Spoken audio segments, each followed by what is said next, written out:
आप लोग? उम्मीद करती हूँ आप लोग खैर आफियत से होंगे, खुशबाश होंगे। वेलकम बैक टू वजी रिएक्शन। आज हम जिस वीडियो पे रिएक्ट करने जा रहे हैं, वीडियो का टाइटल है सूडान। सूडान के हवाले से वीडियो है कि क्या इस वक्त उधर के हालात हैं और क्या उधर चल रहा है, इसके हवाले से वीडियो होगी।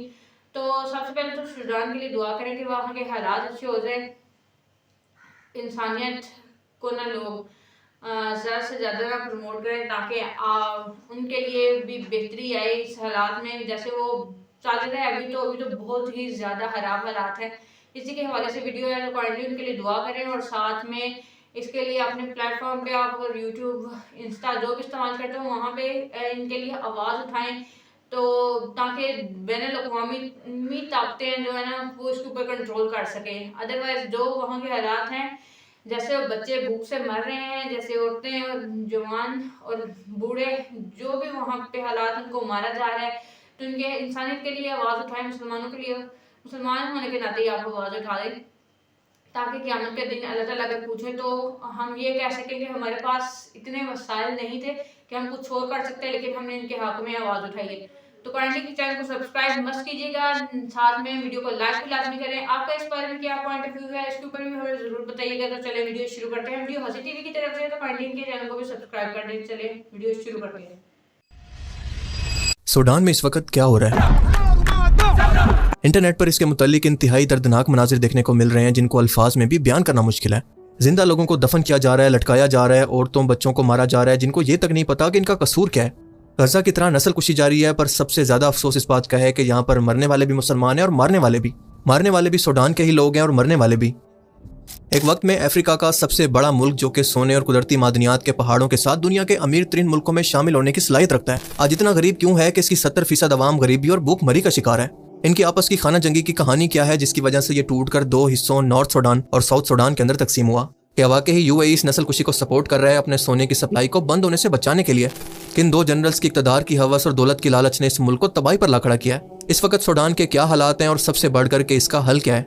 आए आज के इस वीडियो के अंदर हम आपको आसान अल्फाज के अंदर टाइम लाइन से वो तमाम बातें बताएंगे जो कि मीडिया आपको वाज़ेह तौर पर नहीं समझा पाएगा। सूडान की खाना जंगी और तबाही आज की नहीं है, बल्कि इसके पीछे पूरी कहानी है और इसकी वजह जानने के लिए हमें तारीख और इसके जोग्राफिया को पहले समझना पड़ेगा। सूडान नॉर्थ ईस्ट अफ्रीका के अंदर वाक़या 2011 तक अफ्रीका का सबसे बड़ा मुल्क था, क्योंकि 2011 के बाद अवामी रेफरेंडम के मुताबिक इसको दो हिस्सों नॉर्थ एंड साउथ सूडान के अंदर तकसीम कर दिया गया।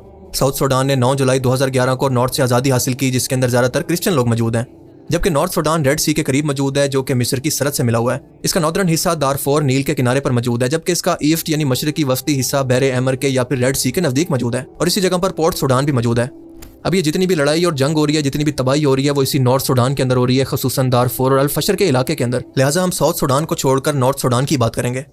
इस मुल्क का कैपिटल है खर्तूम और यहाँ पर कुदरती ज़खायर खसूसन सोना, मादनियात, तेल और गैस की भरमार है। लाखों टन सोने के पहाड़ मौजूद हैं जहाँ से बेतहाशा सोना हर रोज निकाला जाता है। सेकेंड वर्ल्ड वॉर से पहले सूडान पर भी बरतानिया का कंट्रोल था, जबकि इसके बाकी हिस्से पर जो कि मिस्र से मिलता था, यहाँ पर मिस्र का कंट्रोल था, जैसा कि आप मैप में देख सकते हैं। इसको एंग्लो इजिप्शियन सूडान कहा जाता था। अब सूडान का मसला यह है कि यहाँ पर कोई एक कौम, एक नस्ल, एक ज़बान, एक मजहब के लोग नहीं है, बल्कि ये बहुत ही डाइवर्स है, क्योंकि यहाँ पर मुस्लिम लोग भी मौजूद हैं, क्रिश्चियन भी, अरब भी, नॉन अरब भी, मुख्तलिफ किस्म की ज़बानें, मुख्तलिफ किस्म की कौमें, मुख्तलिफ किस्म के कल्चर जो कि एक नहीं हो सकते।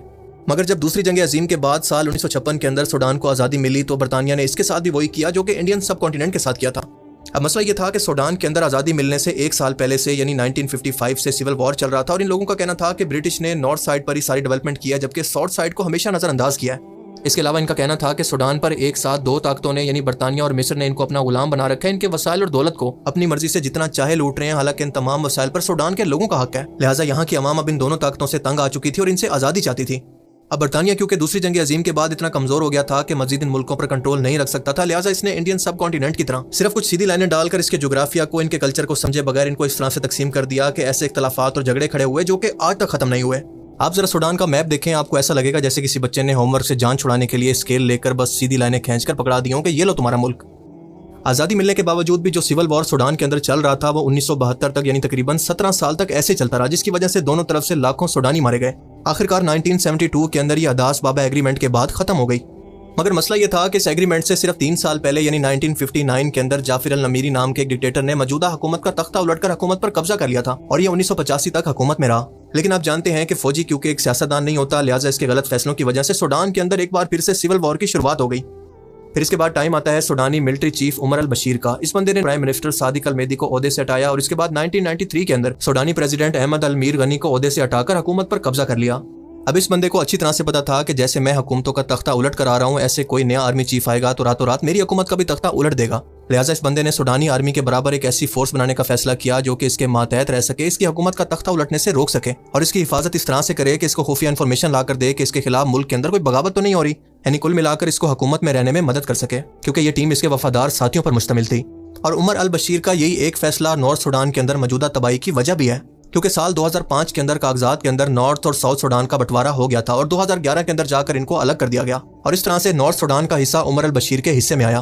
और इसके कुछ ही टाइम के बाद उमर अल बशीर को खबरें मिलने लगी कि अवाम तुम्हारे खिलाफ हो रही है और कभी भी तुम्हारी हुकूमत का तख्ता उल्टा जा सकता है। और इसी एक खौफ की वजह से उमर अल बशीर ने अपने इन वफादारों को यानी इंटेलिजेंस फोर्स को नीम मिलिट्री के अंदर बदल दिया, यानी इनको हथियार और ट्रेनिंग देकर अपनी हिफाजत के लिए रख लिया ताकि अगर मुस्तकबिल के अंदर फौज बगावत करे तो यही फोर्स इनसे लड़कर इसके तख्ता पलट को रोक सके। और इसी फोर्स को नाम दिया गया RSF यानी रैपिड सपोर्ट फोर्सेज, जो कि इस वक्त नॉर्थ सुडान के दारफोर के अल-फशर शहर के अंदर कत्लो गारत और नस्ल कुशी मचाए हुए है और कंट्रोल से बाहर हो चुकी है। यानी कुल मिलाकर आप ये कह सकते हैं कि साल 2013 से इस मुल्क के अंदर दो फोर्सेस काम कर रही हैं। एक तो सुडान की अपनी आर्म फोर्सेस जिसका चीफ है जनरल अब्दुल फातेह अल बुरहान, और दूसरी है उमर अल बशीर की RSF जिसका चीफ था मोहम्मद हमदान दकालो मूसा, जिसको हेमेटी भी कहते हैं।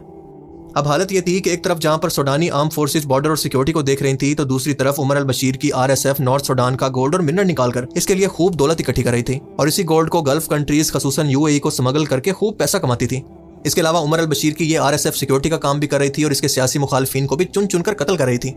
जबकि इन दोनों के दरमियान आम आवाम की हालत इंतहाई खराब हो चुकी थी। भूख, गुर्बत और भूखमरी से लोग मर रहे थे। करप्शन, लूट खसूट से लोग तंग आ चुके थे। आखिरकार जब आवाम के सर से पानी ऊंचा हुआ तो 2015 के अंदर ये आवाम सड़कों पर उतरी और हंगामे शुरू हो गए और इन लोगों की डिमांड थी कि उमर अल बशीर को इक़्तिदार से हटाया जाए, यहाँ पर सिविलियन हुकूमत कायम की जाए क्योंकि वो एक डिक्टेटर है।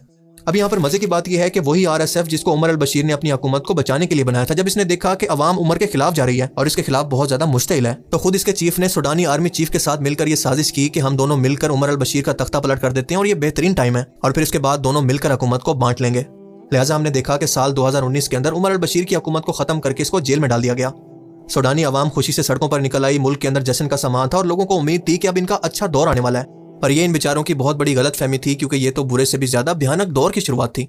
क्योंकि उमर अल बशीर की हुकूमत को गिराकर अवाम को हुकूमत करने का हक देने की बजाय एक बार फिर से सुडानी आर्मी चीफ अब्दुल फातेह अल बुरहान सदर बन गया और RSF के जनरल हमदान दकालो को अपना नायब सदर बना दिया। अब इन दोनों ने मिलकर दुनिया को दिखाने के लिए और इनकी सपोर्ट हासिल करने के लिए मिलकर एक आर्जी हुकूमत बनाई जिसको ट्रांजिशनल सोवरेनिटी काउंसिल का नाम दिया गया। इस आर्जी हुकूमत ने वादा किया कि 3 साल 3 माह बाद हुकूमत अवामी नुमाइंदों के हवाले कर दी जाएगी और इसी एक वादे की वजह से सुडान के अपने आसपास के मुल्कों से अच्छे ताल्लुकात बने। यूनाइटेड नेशन, अफ्रीकन यूनियन, अरब लीग और OIC ने इसकी हुकूमत को तस्लीम किया। और आपको बताता चलूं कि साल 2020 के अंदर इसी हुकूमत ने इब्राहिम अकॉर्ड के जरिए इसराइल को तस्लीम किया था और इसी वजह से इसके अमेरिका के साथ भी अच्छे ताल्लुकात बन गए। इस इब्राहिम अकॉर्ड के अंदर ये शर्त शामिल थी कि इसराइल के इत्तेहादी पर जब भी कोई हमला होगा तो इसराइल इसकी मदद करेगा। मगर आप देखें कि जब से सुडान में तबाही हो रही है, खाना जंगी हो रही है, लोग मर रहे हैं, इसराइल का इसकी मदद को आना तो दूर की बात, इस पर एक लफ्ज तक नहीं बोला, क्योंकि जाहिर है कि मरने वाले मुसलमान हैं। अब जो मुस्लिम मुल्क मुस्तकबिल के अंदर इसराइल को तस्लीम करने का सोच रहे हैं, इनको भी इससे सबक लेना चाहिए। खैर, सिर्फ 2 साल के अंदर इन दोनों ने ट्रांजिशनल गवर्नमेंट को खत्म कर दिया और इन दोनों को माल और हुकूमत की ताकत की लत इस कदर लग गई कि अब वो इसको छोड़ना ही नहीं चाहते थे। लेकिन आप जानते हैं कि एक म्यान के अंदर 2 तलवारें नहीं रह सकती। सुडानी मिलिट्री चीफ अब्दुल फातेह अल बुरहान ने अपने करीबी लोगों को, जो कि उमर अल बशीर के साथी थे और अरब मुसलमान थे, इनको बड़े सरकारी ओहदों पर भर्ती करना शुरू कर दिया। और जब इसने RSF को भी सुडानी मिलिट्री के अंदर जम करने की बात की तो इन दोनों जनरल्स के दरमियान इख्तलाफ खड़ा हो गया, क्योंकि दोनों इख्तिदार के लालची थे।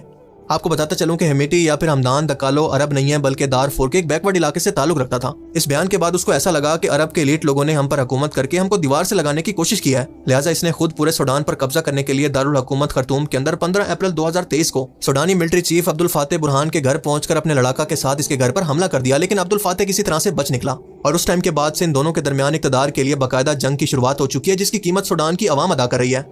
ये दोनों जनरल एक दूसरे से बदला लेने के लिए अपनी अनाक के अंदर हुकूमत पर कब्जा करने के लिए एक दूसरे का कत्ले आम कर रहे हैं और इस जंग की चक्की के अंदर बेचारी आम आवाम पिस रही है। अब ये दोनों जनरल इंतहाई करप्ट और लालची हैं, क्योंकि दोनों के मातहती सुडान की सोने की कानों से खुफिया तौर पर सोना स्मगल किया जाता है। लेकिन साथ साथ ये भी सच है कि जो फोर्स सुडान के लोगों पर जुल्म कर रही है वो दरअसल RSF है। यही वो फोर्स है जो कि दारफूर के बड़े इलाके के अंदर बेगुनाह लोगों का कत्लेआम करके फख्र से इसकी वीडियोस बनाकर सोशल मीडिया पर पोस्ट कर रही है, वरना हमें इस तरह जुल्म और बर्बरियत के मंजर कभी देखने को ना मिलते, क्योंकि यहाँ की आवाम इतनी गरीब है कि इनके पास स्मार्टफोन तक नहीं है। एक दिन के अंदर हेमेटी यानी हमदान दकालो के लोगों ने 20-20 हज़ार लोगों को बेगुनाह कत्ल कर दिया है, जिसकी खौफनाक तस्वीरें सैटेलाइट से भी देखी जा सकती हैं। पर फिर भी ये दोनों खुद को मुसलमान कहते हैं, लेकिन दर हकीकत ये दोनों ही जालिम, फासिक और फसाद फिल अर्ज करने वाले हैं। अब्दुल फातेह बुरहान को क्योंकि सदर बनाया गया था तो इसी वजह से इसको America, Israel, Arab league, United nation in सब की सपोर्ट हासिल है और सऊदी अरब भी इसी हुकूमत को सपोर्ट कर रहा है ताकि ये जंग सूडान से निकलकर दरिया पार करके सऊदी अरब के अंदर दाखिल ना हो जाए। लेकिन दूसरी तरफ आरएसएफ को यूएई और रूस की सपोर्ट हासिल है। अब यूएई इसलिए सपोर्ट कर रहा है क्योंकि ये आरएसएफ की तरफ से आने वाले इलीगल सोने को नहीं खोना चाहता, इसकी सप्लाई को बंद नहीं करना चाहता, फिर चाहे इसके लिए लाखों लोग ही क्यों ना मारे जाएं। खबरों के मुताबिक लॉजिस्टिक के बहाने जहाजों के अंदर भर भर कर असला आरएसएफ की आर्मी को भेजा गया है, जिससे यूएई ने साफ इनकार कर दिया है। लेकिन आखिरकार सबको ये पता ही है कि यूएई का ये सस्ता सोना कितने सूडानियों का खून बहाकर यहाँ पर पहुंचा है। एक अंदाजे के मुताबिक दुबई का 80% सोना यही सूडान से स्मगल करके दुबई के अंदर पहुंचाया गया है, जो यहाँ पर दिन रात बच्चों और बड़ों से लेबर की तरह काम करवाकर निकलवाया जाता है। और जाहिर है कि आरएसएफ क्योंकि उमर अल बशीर के जमाने से ही सबसे ज्यादा गोल्ड की स्मगलिंग कर रही है, लिहाजा इसको बचाना यूएई ने जरूरी समझा। गंदा है पर धंधा है। कितने शर्म की बात है, ये लोग क़यामत के दिन अल्लाह को क्या मुंह दिखाएंगे। जबकि रूस इसको इसलिए सपोर्ट कर रहा है क्योंकि ये रेड सी के अंदर अपनी एक बेस बनाना चाहता है ताकि अमेरिका और नेटो को काउंटर कर सके, और ये बेस होगी रेड सी के अंदर सूडान के एरिया के अंदर, जैसा कि आप मैप में ये देख सकते हैं। और वैसे भी अगर अब्दुल फातेह बुरहान को अमेरिका और इसराइल की सपोर्ट ना होती तो यकीनन रूस भी इसको सपोर्ट करता। और आपको बताता चलूं कि आरएसएफ को रूस ने इतना सपोर्ट किया है कि आरएसएफ को ट्रेनिंग भी दरअसल रूस ने दिया है। यानी कुल मिलाकर सबको अपना अपना मफाद है, किसी को भी सूडान के अंदर अमन से कोई गर्ज नहीं है। सूडान के रेड सी पर मौजूद होने की वजह से और इस रास्ते का इंटरनेशनल ट्रेड रूट होने की वजह से हर कोई ये चाहता है कि यहाँ पर कोई ऐसी हुकूमत आए जो कि इनके कंट्रोल में हो, इसकी दौलत को कैसे लूटा जाए। और अभी भी इन हालात के अंदर भी इसके सोने को लूटने की कोशिश हो रही है। जैसे कमजोर को देखकर ताकतवर जानवर इस पर टूट पड़ते हैं, बिल्कुल यही कुछ सूडान के साथ हो रहा है। और आप जरा गौर करें कि अल्लाह पाक ने इसलिए इंसानों के लिए माल को फितना कहा है कि इसकी लालच और दौलत की हवस इंसान को अंधा कर देती है। इसको पाने के लिए वो अपने मुसलमान भाई के कत्ल को भी कुछ नहीं समझता। और आप सोच कर देखें कि जहां पर सोने के पहाड़ हों, वहां की 5 करोड़ आबादी में से भी 70% आबादी भूख और गुर्बत का शिकार हो, ऐसा कैसे हो सकता है? पर ऐसा हकीकत में हो रहा है क्योंकि जिस मुल्क के चप्पे चप्पे के अंदर सोना बसा हुआ है वही इस मुल्क के आवाम के लिए बदकिस्मती बन चुका है। अब इस वक्त बचाव का यही तरीका है कि तमाम मुस्लिम ऑर्गेनाइजेशन इस बात पर जोर दें कि आरएसएफ को एक दहशतगर्द जमात डिक्लेयर करके इस पर पाबंदी लगाई जाए और एक इंडिपेंडेंट बॉडी को यहाँ पर इलेक्शन के लिए अपॉइंट किया जाए ताकि यहाँ पर वंस एंड फॉर ऑल इस मसले को खत्म किया जा सके। लेकिन जाहिर है कि ऐसा होना तब पॉसिबल है जब ये यूनाइटेड नेशन के मुल्कों के मफाद में हो। आप जरा गौर करेंगे तो आप देखेंगे कि दुनिया के हर इस मुल्क के अंदर बदअमनी, लूट खसूट, करप्शन आपको नजर आएगी जहां पर कोई कीमती दौलत या फिर मिनरल्स मौजूद होंगे। और सूडान का मामला भी बिल्कुल ऐसा ही है क्योंकि इंटरनेशनल ताकतें ये नहीं चाहती कि सूडान के अंदर अमन हो, क्योंकि इस तरह से उनकी दौलत का बड़ा हिस्सा रुक जाएगा। खैर, इस वक्त सूरत हाल ये है कि आरएसएफ दारफोर के हिस्से पर कब्जा कर चुकी है और इसके बाद आगे बढ़ रही है, जबकि दूसरी तरफ इनका मुकाबला करने के लिए सूडानी आर्मी के पास एयर सपोर्ट तो मौजूद है। लेकिन जब तक यूएई और रशिया आरएसएफ की सपोर्ट बंद नहीं करेंगे तो इनको रोकना इंतहाई मुश्किल है और मुस्तकबिल के अंदर खुदा न खास्ता इससे भी भयानक वीडियोस आपके सामने आ सकती हैं। लिहाजा आपका सिर्फ ये काम है कि आप इसके बारे में सोशल मीडिया पर अवेयरनेस दें, इस नस्ल कुशी को इंटरनेशनल फोरम पर डिस्कस किया जाए। अल्लाह पाक से दुआ है कि वो हमारे सूडानी भाइयों की मदद फरमाए और शहीदों को जन्नतुल फिरदौस के अंदर आला मकाम अता फरमाए। बाकी आप इस बारे में क्या सोचते हैं, अपनी कीमती राय का इजहार कमेंट सेक्शन में जरूर कीजिएगा। Thanks for watching this video. अल्लाह हाफिज।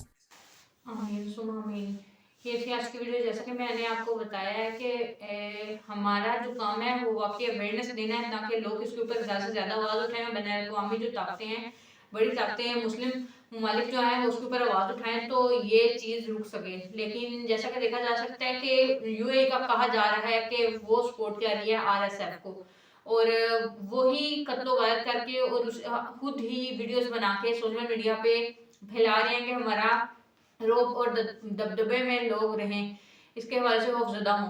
और साथ में एक दिन में 20-20 हज़ार लोग मारे जा रहे हैं और साथ में ये कि एक तो पूरे हॉस्पिटल को उनने जला डाला था और उसके अंदर जो हमला था वो भी सब कुछ उनने अंदर जला डाला था, बच्चे। और ट्रैक्टर के जरिए लोगों की बॉडी से लेके जाके एक बड़े से गड्ढे में डाल रहे हैं और बहुत ही खौफनाक मंजर जो है ना इस वक्त सोशल मीडिया पे उनके हवाले से आ रहे हैं। तो क्वारंटीन के लिए आवाज़ उठाएं। और साथ में आपने देख लिया कि सिविल वॉर कैसे शुरू हुई थी और कब शुरू हुई थी, कैसे बरतानिया ने इनके ऊपर पहले हुकूमत की और साथ में फिर बाद में इनको आज़ाद किया। और आज़ाद भी कैसे किया, कुछ भी नहीं, नक्शा जैसे पाकिस्तान और इंडिया का उन्होंने किया था बिल्कुल वैसे ही किया है। और ये जो अभी चल रहा है इसके हवाले से यही कहना चाहूँगी कि इसके लिए आवाज़ उठाएं, ज़्यादा से ज़्यादा अवेयरनेस लोगों में फैले कि क्या हो रहा है। सिविल वार उनकी चल रही है, मुसलमान को कत्ल कर रहे हैं, लेकिन ये है कि जो उसकी फौज में है वो सारे फेरोनी है, क्योंकि आप किसी बेगुनाह को कत्ल नहीं कर सकते और खुद को मुसलमान, बेशक आप जितना मर्जी मुँह से कह लो लेकिन मुसलमान नहीं हो आप, क्योंकि मुस्लिम होने के लिए आप किसी के ऊपर, जो मुसलमान है वो किसी के ऊपर जुल्म नहीं करता। तो इसके वजह से ये थी आज की वीडियो। कैसी लगी आपको वीडियो कमेंट सेक्शन में लाजमी बताइएगा और साथ में इस वीडियो को ज़्यादा से ज़्यादा आगे शेयर करें ताकि लोगों में अवेयरनेस फैल सके और चैनल को सब्सक्राइब लाजमी करें। नेक्स्ट वीडियो में आपसे मुलाकात होगी। इस वीडियो में इजाज़त दें। अल्लाह ने के बाद। Thank you. Goodbye.